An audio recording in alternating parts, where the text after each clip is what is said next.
नमस्कार दर्शकों, आज आपके लिए थ्रिलर ट्यूब ले आया है आर्थर कनन डॉयल की लिखा the adventure of Sherlock Holmes scandal in Bohemia.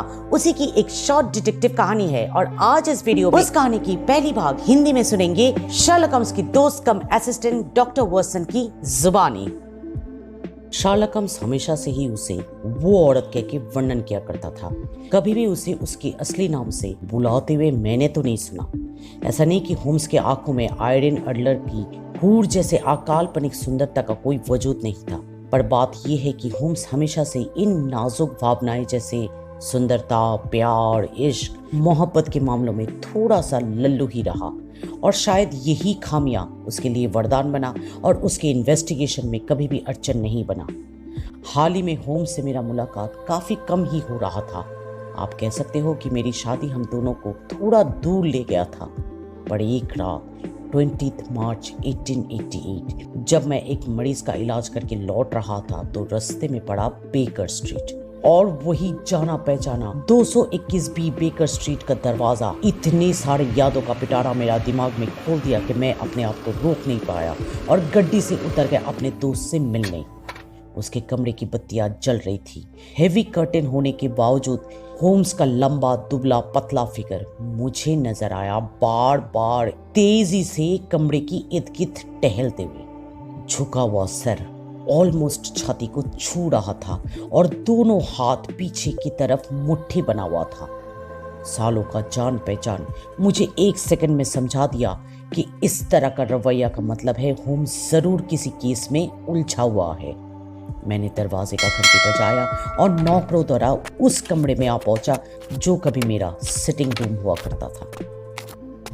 मुझे देखकर होम्स चौंका नहीं, हाथों से चेयर की तरफ इशारा करके सिगरेट केस को मेरी तरफ फेंका और कहने लगा, शादी मेरे ख्याल से तुम्हारे लिए ठीक ही साबित हुआ। 7.5 पाउंड वेट जो तुमने घटा लिया। 7 मैंने उसे करेक्ट किया। इंडीड, और आजकल घर घर जाकर मरीजों का इलाज भी काफी ज्यादा ही हो रहा है। तुम्हें कैसे पता चला? मैं चौंक गया। तुम्हें देखकर ये परिणाम निकाला मैंने, वरना मुझे कैसे पता चलेगा कि हाल ही में तुम कुछ ज्यादा ही बारिश में भीग रहे हो और तुम्हारे घर में एक निहायत ही लापरवाह नौकरानी है। माय डियर होम्स, ये सब कुछ अब काफी ज्यादा हो रहा है। अगर तुम कुछ सेंचुरी पहले जन्म लेते तो पिशाच करार देते हुए तुम्हें लोग जला देते। हाँ, ये बात सच है कि पिछले गुरुवार को एक गांव के मरीज का इलाज करके घर लौटते वक्त मैं थोड़ा बारिश में भीग गया था, पर अब तो मैंने कपड़े भी बदल लिए। तुम्हें कैसे पता चला? और रही बात मेरी जेन की, तो हाँ, वो बिल्कुल ही आसान शोधनीय काम वाली है। मेरी बीबी तो ऑलरेडी उसे नोटिस भी दे चुकी है, पर अब तक मुझे ये समझ में नहीं आ रहा है कि ये सब तुम्हें कैसे मालूम चला। होम्स हंसते हुए अपने दोनों हाथों को रगड़ा और बोलने लगा, ये बहुत ही सिंपल है। तुम्हारे बाएं पैर के जूते को अगर कोई गौर से देखे तो 6 पैरेलल कटे हुए निशान दिखाई देगा। ऑब्वियसली ये तभी हुआ होगा जब जमी हुई मिट्टी को हटाते हुए कोई मनबुद्धि जूते के लेदर को ही उखाड़ देगा। यानी अगर डबल डिडक्शन किया जाए तो तुम बारिश में लंदन के पक्के सड़कों में तो घूम नहीं रहे थे, किसी गाँव में गए हुए थे जिसका मिट्टी कोई बेवकूफ़ी इस तरह हटाया हुआ होगा। और रही बात तुम्हारे मेडिकल प्रैक्टिस की, तो अगर कोई जेंटलमैन किसी के घर में दाखिला होता है ईडियोफॉर्म की गंध के साथ और जिसकी उंगलियों में सिल्वर नाइट्रेट का निशान हो और जिसका टोपी थोड़ा सा बेंट हो स्टेटिस्कोप रखते रखते, तो उस जेंटलमैन का एक चिकित्सक होने का परिणाम ही निकलता है। मैं अपने आप को रोक नहीं पाया और हंसते हंसते बोला, जब तुम एक्सप्लेन करते हो ना तो चीजें कितना सिंपल लगता है और खुद से मैं पूछता हूँ कि ये सब मैंने पहले क्यों नहीं देखा, जबकि मेरी आंखें भी तुम्हारी तरह ही ठीक ठाक है। जवाब में होम्स बोला, ये सभी के साथ होता है। जैसे मान लो इस कमरे में आते वक्त तुमने सीढ़ियां जरूर चढ़ के ही आए होंगे। क्या तुम बता सकते हो कि कितना सीढ़ियां चढ़ के आए? पता नहीं, मैंने जवाब दिया थोड़ा सा लज्जित होकर, क्योंकि वो सीढ़ियां यहाँ रहते वक्त 100 से भी ज्यादा बार मैं चढ़ चुका हूँ। फिर भी आज पूछने पर मुझे समझ में आया कि मैंने इस बात पर कभी भी गौर नहीं किया। 17, यही फर्क है कि तुम सिर्फ देखते हो और मैं देखता भी हूँ और गौर भी करता हूँ। पर फिलहाल अभी मेरे पास एक केस आया है जो मुझे लगता है काफी मूल्यवान होगा तुम्हारे अगले किताब के लिए। ये कह के होम्स मुझे एक मोटा गुलाबी रंग का कागज दिया और जोर से उसे पढ़ने का निर्देश किया। कागज एक्चुअली एक फॉर्मल चिट्ठी था पर अजीब बात तो ये था कि इसमें ना कोई तारीख लिखा था, ना लिखने वाले का दस्तखत, ना ही ठिकाना, सिर्फ एक मैसेज। आज रात 7:45 आपसे कोई मिलने आएगा, एक गंभीर समस्या पर आपका राय लेने। The royal houses of England के मसले पर आपका योगदान साबित कर चुका है आपका योग्यता और भरोसा इस तरह के नाजुक और गोपनीय मामले का समाधान करने का। आपकी मौजूदगी का आशा रखते हुए एक चेतावनी देता हूँ कि गलत मत समझिएगा अगर आपका आगंतुक नकाबपोश हुआ तो। ये तो पूरा ही रहस्य है। अब तक कोई परिणाम निकाला इस चिट्ठी का? तुम्हें क्या लगता है? होम्स पूछा। होम्स के काम करने का तरीके से जो थोड़ा बहुत शिक्षा मैंने हासिल किया अब तक, उसी को दिमाग में घुमाते हुए मैंने चिट्ठी को पढ़ने लगा। ये कागज उच्च दर्जे का है, जिसका एक पैकेट का कीमत शायद ½ क्राउन होगा, तो उस हिसाब से चिट्ठी लिखने वाला अमीर है। गुड, अब इसे पत्ती के आगे पकड़ के देखो, कागज बनाने वाले का इनिशियल मिल जाएगा। सही में मुझे कैपिटल ई, स्मॉल जी, पी और कैपिटल जी और स्मॉल टी नजर आया। यस, जी और टी से होता है गिगलशैफ्ट, जो कि जर्मन भाषा में कंपनी को कहता है। मतलब जैसे हम लोग लिखते हैं ना CO dot for company. P का मतलब है पेपर और EG से होता है इग्रिया, जो कि एक जर्मन स्पीकिंग देश है बोहेमिया में। तो कुल मिला के कहा जाए तो हमारा आज का आगंतुक एक जर्मन है। एक फ्रेंच या रशियन भी तो हो सकता है जिसने एक बोहेमिया का कागज चुना अपना पैगाम भेजने के लिए। मैंने टोका। नहीं, ये एक जर्मन ही है।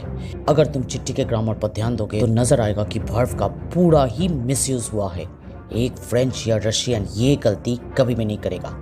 और अगर मैं गलत नहीं हूं तो हमारा आगंतुक पधार चुका है, क्योंकि नीचे घोड़ों की बग्गी का आवाज सुनाई दे रहा है।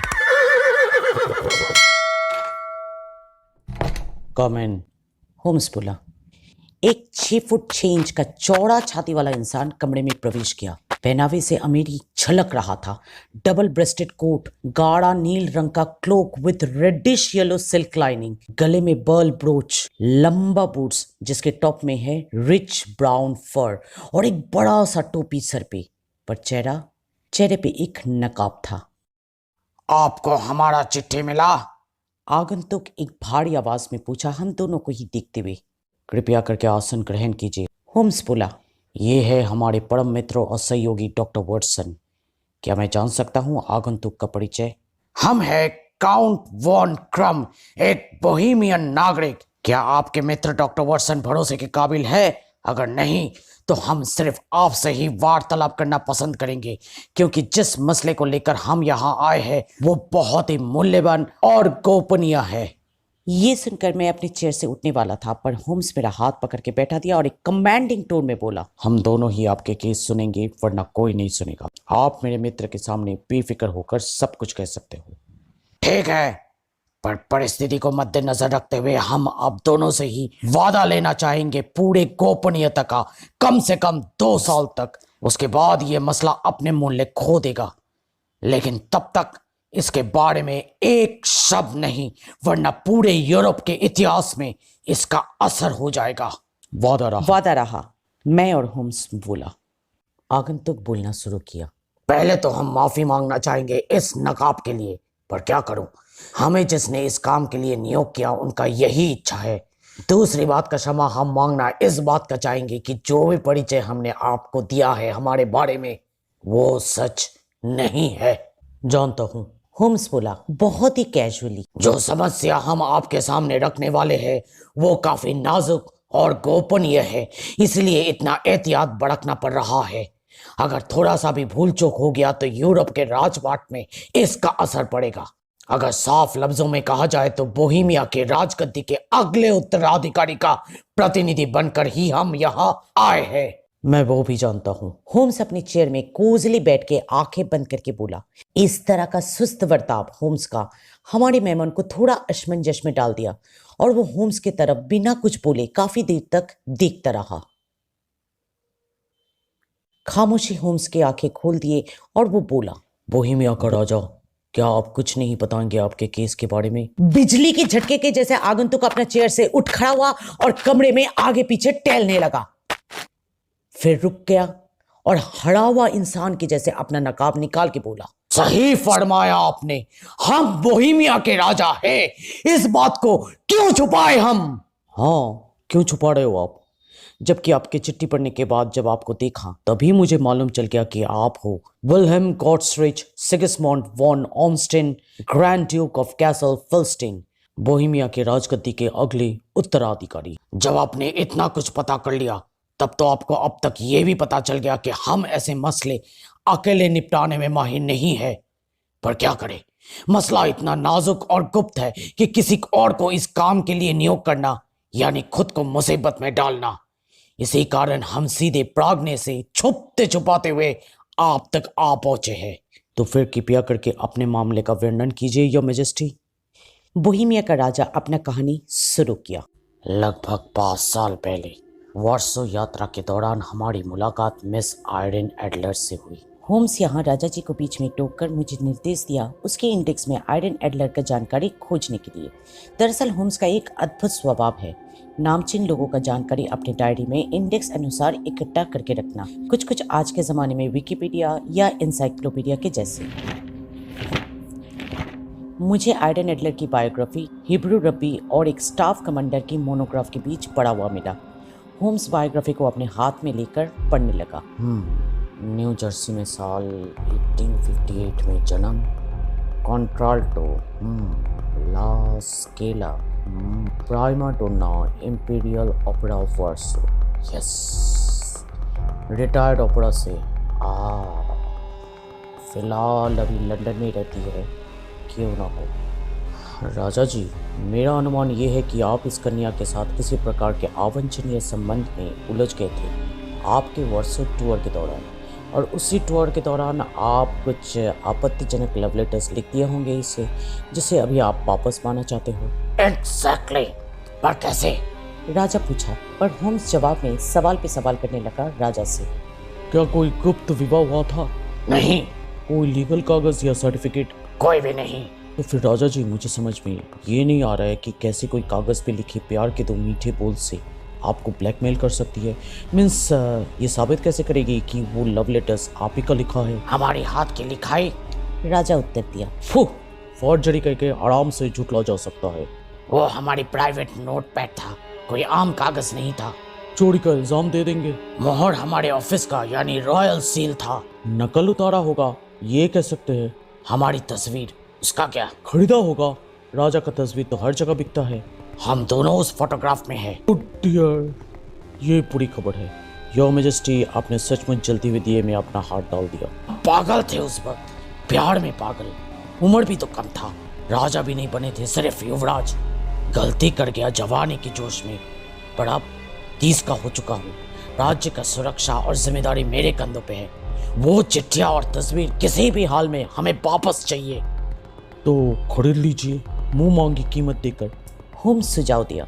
वो बेचने के लिए तैयार नहीं है। तो चोरों को मुंह मांगी कीमत देकर घर में चोरी करवा लीजिए। 5 कोशिशें कर चुका हूँ, 2 बार तो घर पूरा उलट पुलट दिया, पर कोई फायदा नहीं हुआ। उन चिट्ठियों का कोई नामो निशान नहीं है पूरे घर में।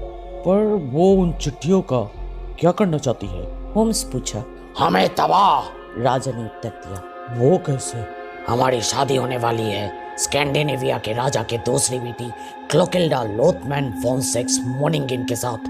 वो बहुत ही सख्त अनुशासन, इनफैक्ट उसके पूरे परिवार एक सख्त अनुशासन और प्रतिष्ठा में विश्वास रखते हैं। चरित्र पर किसी किस्म के कोई भी दाग उन लोगों के परंपरा के खिलाफ है, और आयरन एडलर इससे बात का फायदा उठा रही है। धमकी दी है वो मुझे उन सब चिट्ठियां और तस्वीरों को हमारे ससुराल में भेजने का, और हमें पता है कि वो ये करेगी जरूर। जितना ज्यादा उसमें खूबसूरती है उतना ही वो कठोर और पत्थर दिल वाली है। हमें बर्बाद करने के लिए वो किसी भी हद तक जा सकती है। क्या आपको यकीन है कि वो चिट्ठियां और तस्वीरें अब तक आपके ससुराल नहीं पहुंचा? हाँ, इस बात का पूरा यकीन है, क्योंकि आयरन अपने वादे की पक्की है। उसने वादा किया था कि जिस दिन हम अपनी सगाई का ऐलान करेंगे जनता के सामने, वो उस दिन ये कांड करेगी। और सगाई का सामूहिक घोषणा अगले सोमवार को तय हुआ है। यानी हम लोगों के पास अभी पूरा 3 दिन है। होम्स सुस्ती के साथ बोला। राजा जी, मेरे ख्याल से आप अभी लंदन में ही ठहरे हो, तो आपका एड्रेस, उस औरत का एड्रेस और मजदूरी की पेशगी से अभी फ़िलहाल काम चलेगा। बाकी केस में कुछ भी सुधारी होता है तो मैं आपको इत्तला करूँगा। राजा जी बहुत सारे स्वर्ण मुद्राएं होम्स को भेंट करके अपना रुखसत लेता है और होम्स अगले दिन के दोपहर के 3 बजे का निमंत्रण देते हुए मुझे शुभ रात्रि विश कर देता है।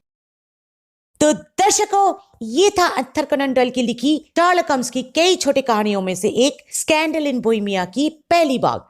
दूसरी भाग बहुत जल्दी आने वाली है।